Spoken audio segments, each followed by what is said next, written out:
As a huge gap was blown open in the wall, the Egyptian took the lead and charged into the temple. A cohort of Roman soldiers followed closely behind. The rebel warriors rushed out to hold them back. Ashur, leading the second wave, also marched his men in. The Egyptians circled around to the flank, coming face to face with the rebels' strongest fighter, Enamos. Neither could gain the upper hand in the short fight. As for the other Roman soldiers, they were met with a fierce counterattack.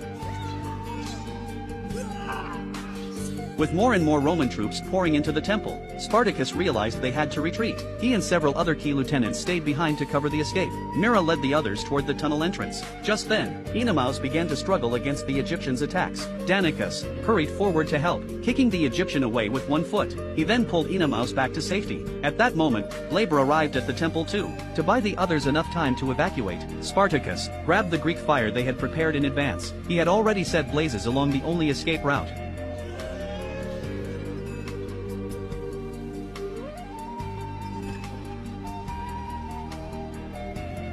Flames erupted fiercely in the passageway. Watching Spartacus slip away again, Glaber quickly led his men to intercept. 5 minutes later, the rebels finally escaped through the tunnel into the forest, but they hadn't gone far when they encountered Roman forces again.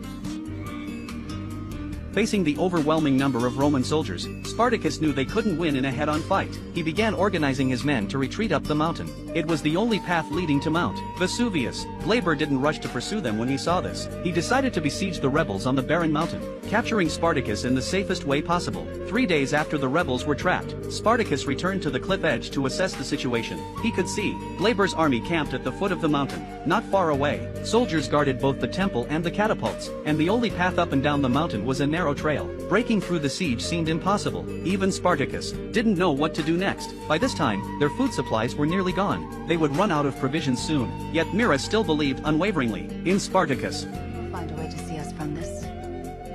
You always do. As you always find words to pull me from darkest thoughts.